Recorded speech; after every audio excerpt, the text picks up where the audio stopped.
With the release of Cyberpunk 2077's patch 2.3, many new players started seeing these gambling billboards around Night City. There are quite a few variations of these, and what made it so notable was this is distinctively new. These billboards were simply not appearing around Night City's core districts before this update, and via data mines we can get a closer look at the raw billboard files. And here the mystery only deepens. These billboards are referencing a Pacifica casino and advertising gambling there, most often around a Saturday, as well as there's a separate set featuring Montana Day Oro, what almost seems like an associated company or organization. And the fact that Cyberpunk 2077 does have a giant, never-used casino just sitting there as the single biggest piece of cut content, and the fact that just a couple of months ago we saw a new LinkedIn entry for someone working at Virtuous Games that mentioned a new Cyberpunk 2077 DLC being worked on, Virtuous of course being the exact same people who just made this update. Yeah, all of that meant as people started discovering these billboards, the hype just immediately went through the roof. And as such, now you can find a ton of videos and even articles talking about a potential casino DLC coming in the future.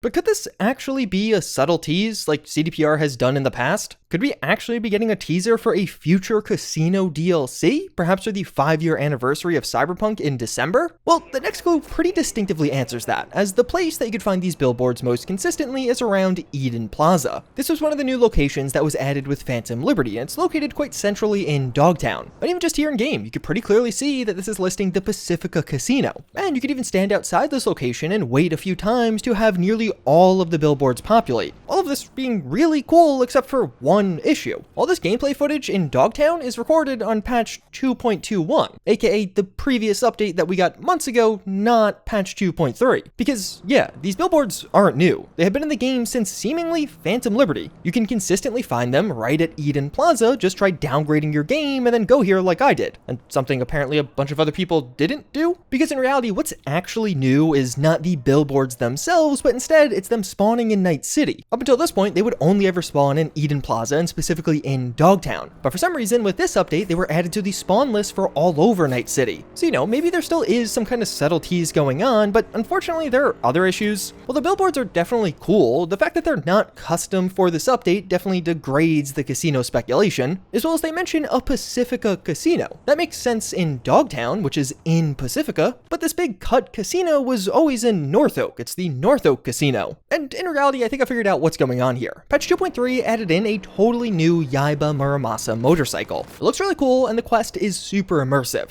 You have to have purchased a Yaiba bike in the past and then they're going to email you inviting you to the new launch event. It's a collaboration with Kuroshi so you could attend digitally. Except one of the more hidden ways to trigger this quest is to head over to Tom's Diner and lo and behold, there is a new Yaiba billboard that you can scan. This triggering the quest in an alternative way.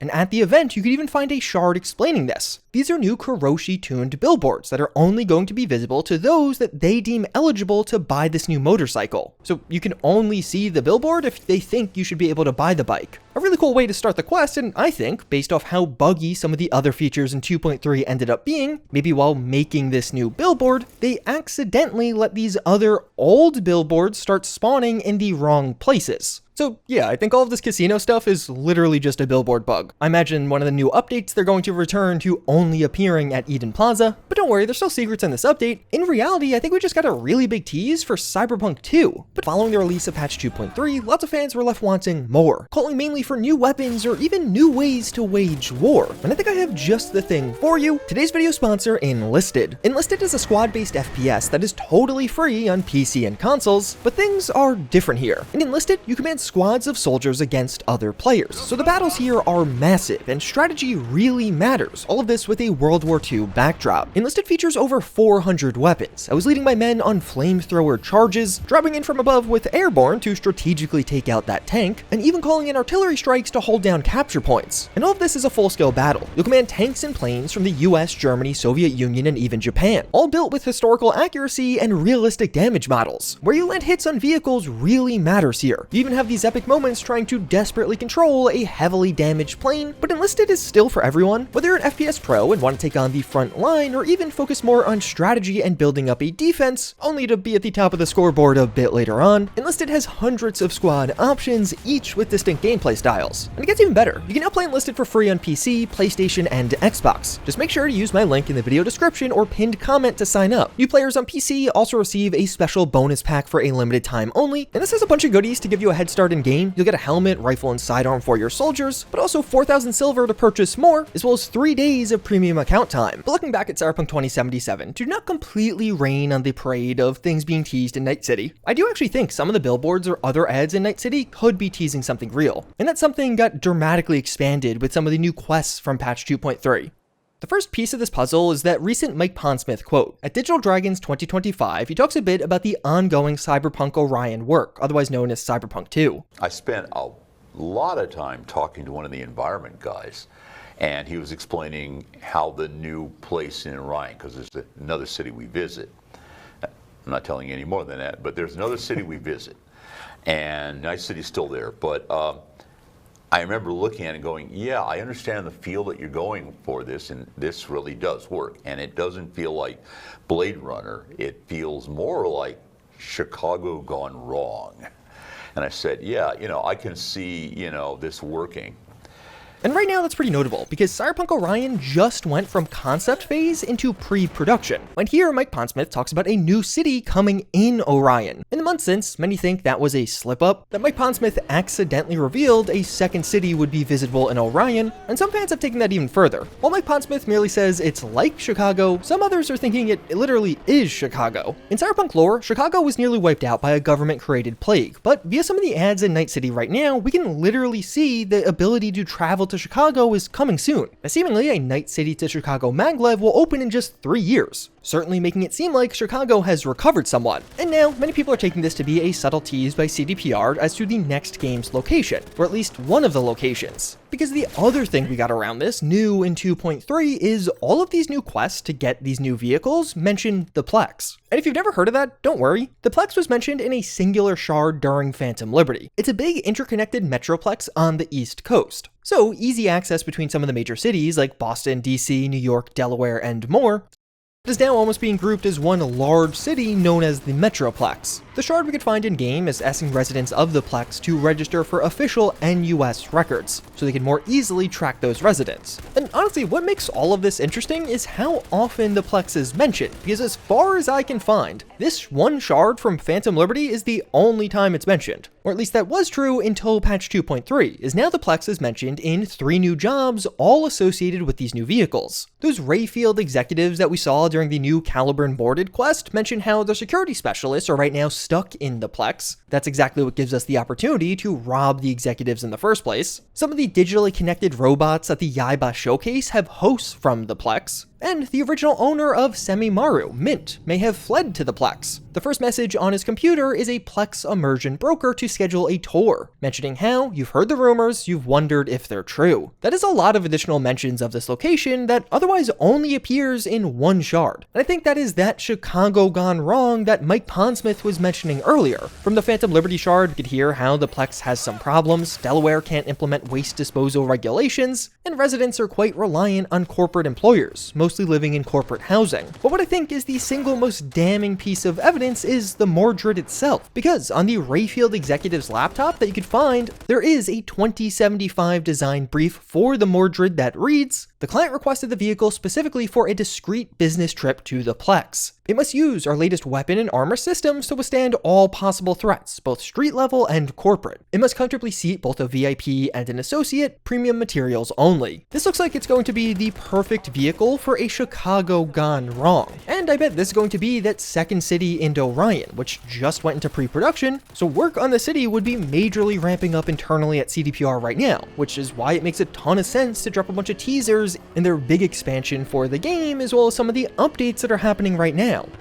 And an interesting secret that relates to all of this that wasn't introduced in patch 2.3 but is really relevant here is CDPR actually tried to tease Night City in The Witcher 3 already. With the release of official mod tools for The Witcher 3, something pretty interesting was found. Those new tools let the modders dive into a ton of The Witcher 3's cut content, and this eventually turned into What Lies Unseen, a project documenting all of the cut content from The Witcher 3 as mod author inspiration. This is a monumental undertaking, and the discovery that interests us here is Geralt's Night City visit. it. Originally in The Witcher 3, there would be a quest involving Geralt and Avallac'h where they would go to a village with a mysterious portal, and it ends up transporting them to Night City. Mind you, The Witcher 3 came out in 2015, so this would have been a quest to Night City 5 years before the game set in Night City. What is this place? Is this the afterlife? No, just another of the realities the spiral leads us through, technologically advanced but broken, dying, disgusting, the stench, noise. How can you live here? You should know better. The world is inhabited by humans, not elves. And Geralt would eventually give some money to someone on the street, and that character that Geralt donates to would even be able to be found in the full release of Cyberpunk 2077 before this whole idea ended up getting cut. If you're interested in more of the full breakdown on this, xLatalis has a phenomenal video over this entire first document. But okay, that's cool. How is any of this relevant to Cyberpunk 2077? Well, first off, I think this does show somewhat of a precedent that CDPR has had the idea of teasing future games in past ones before. They almost did it with The Witcher 3, so it makes sense that they could be doing it for Cyberpunk 2 in Cyberpunk 2077 right now. But I also think the idea of Geralt coming to Night City is something they revisited for an Easter egg in Phantom Liberty. This one's super obscure, a ton of people just don't know about it because the only way you could access it is during the Killing Moon, that being Songbird's ending in Phantom Liberty. During this quest, you go to a spaceport, and the Easter egg is during the point where you have to go to the rooftop elevator. And while there is a very clear golden path presented to you the way the game wants you to go, if you just take a turn at this section, there is a separate door with a skill check. Going this way, you could find some additional loot, but also a box with an urn, as well as a shard titled The Last Wish, that does read, "Ever since we professed our love to each other up at the very top with a view of the whole world, I knew right then and there that nothing could separate us except death." The Last Wish is a Witcher 3 secondary quest involving Geralt and Yennefer, and at one point it directly features the two overlooking the vast landscape, and they express love for one another, almost exactly what is being described in this shard here. But the shard does continue on. I knew right then and there that nothing could separate us except death. If you're reading this letter, it means that time has finally come. My final wish is for you to take my ashes to the moon and scatter them from the highest peak as you gaze at the stars and think of me. Simply signed, Y. And it certainly seems like this is a final letter from Yennefer to Geralt. Next to the shard, we could find a box with an urn and seemingly some ashes within that urn, and all of this is taking place at the spaceport in Night City. So all of this comes together to suggest that yes, Geralt did actually make it to Night City eventually. How he ended up here is perhaps not confirmed, but we do know that Ciri has been to Night City as well, so that seems like a really obvious option. The world where Eridan couldn't find you, what was it like? You wouldn't believe me if I told you. Try me. People there had metal in their heads, waged war from a distance, using things similar to megascopes. And there were no horses. Everyone had their own flying ship instead. Ciri, stop fooling around. But he seemingly brought this shard, as well as Yennefer's ashes, to this spaceport from some other land or even from some other time. And of course, this is exactly what Yennefer asked of him. A really nice note that does mark the end of their relationship, but I think a lot of people just missed this one. But okay, transitioning away from some of the teases in one game to another, a 2.3 change that's not a secret feature, but more of a general tip that a ton of people seem to be missing. Patch 2.3 added an FSR 3.1 frame generation, but for some bizarre reason, didn't update the typical FSR upscaler. So now we have FSR 3.0 as an upscaler with FSR 3.1 frame generation, and it just doesn't look that good. Using the updated options even led to an FPS decline for a lot of people. This implementation of FSR is just really bad right now. But patch 2.3 also added XeSS 2.0, and this can be used on any GPU and can be used with FSR 3.1 frame generation. Using XeSS with FSR 3.1, I ended up getting a 10 FPS bump, as well as I think the visuals in-game just look a bit better than the other combos. So right now, if you're somebody playing Cyberpunk 2077 and you can't use DLSS 3 or 4, XeSS with FSR 3.1 frame generation seems like the best visual combo available. 2.3 added a new natural pose category for Cyberpunk 2077's photo mode, but for whatever reason, this particularly handy sitting pose that was added is exclusive for female V. If you're in a male character, many of the other choices will be here, but not this one. Something that will hopefully be resolved by an update and probably mods even before that. As well as this update may have added a nod to one of Cyberpunk 2077's most secret interactions. The Zen-Master questline in Cyberpunk is one of the most mysterious. It involves 4 different quests, all associated with this strange monk, also known as the Zen-Master. You meet him in Reconciliation Park initially, where he offers to help you with a guided meditative brain dance. And over the course of these 4 quests, you do complete 4 elementally themed brain dances, and the Zen-Master mentions that I am preparing you so that when the time comes, you will make the right choice. What choice? When? All of this potentially having a tie to the ongoing FF06B5 mystery. There are a ton of theories around this quest and what's actually going on among them. But also, if you complete the full 4-quest suite and then also complete all of Carrie's quest to the point of being able to invite him over to your apartment, you can meditate with Carrie in your apartment. You initiate and then surprise, Carrie mentions having spiritual needs of his own, and you can even take this to some of the other apartments in Night City. Carrie and V will om and do their breathing together here, a really obscure secret interaction by completing 2 very different quest lines. Most people just missing this as Carrie is the most overlooked romance partner in Night City. And now with the release of patch 2.3, more people are finding this same exact meditation mat is popping up in the mega building apartment, seemingly as a bath mat though. It seems like this might have been added as an apartment reward for V after finishing both of the quest lines. And then we have a weird one. This one either isn't a secret feature at all, or it's so secret nobody's found it yet. But frankly, I'm not sure what this is, and I didn't know which video to put it in, so I'm just putting it here.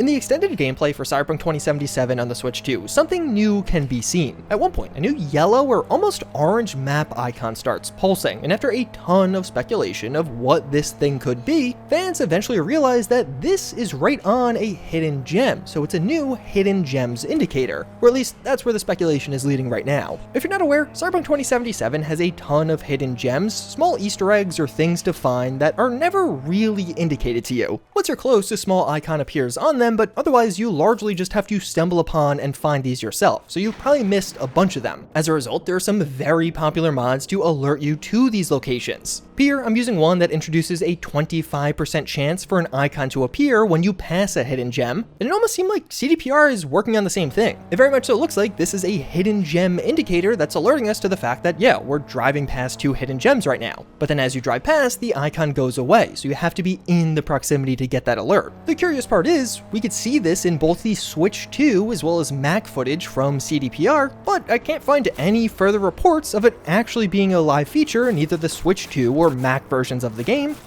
My original assumption was that this would be a new 2.3 feature. They were just previewing 2.3 in that gameplay footage. We also saw auto drive early thanks to the Mac footage, but 2.3 is come and gone, and no, this isn't a feature, unless it's really that hidden. So are we just seeing something else completely? Could it be a look at an even further down the road update, like something CDPR was working on internally instead of Virtuous for a potential patch 2.4 or even further? 2.4 might not even be a thing. We don't know if we're getting more updates for Cyberpunk 2077, but a lot of us just have a gut feeling that at the very least, we get one more update for the 5-year anniversary in December. But yeah, at least as of right now, I honestly don't know what to make of this. Some of the Cyberpunk 2077 gameplay has a feature that has not been released even still. And thank you to Enlisted again for sponsoring today's video. Don't forget to play the game for free on PC, PlayStation, or Xbox now by using my link in the pinned comment or video description, and new players on PC will also receive a special bonus pack that includes multiple items, in-game currency, and even premium account time. With that said, those are some of the hidden or mysterious things that popped up in patch 2.3, and honestly, I think there might be even more. As a part of the new quest with the new Caliburn, you could actually choose to not ever take that vehicle, and I wouldn't be shocked if there's something else there. El Capitan even warns you that if you take the vehicle, you're going to regret it. But with that in mind, I'll definitely be spending a bit more time diving into some Cyberpunk secrets. I actually have another video on some hidden features coming in the next couple of weeks, as well as more content on mods and mod updates, so get subscribed for all of that.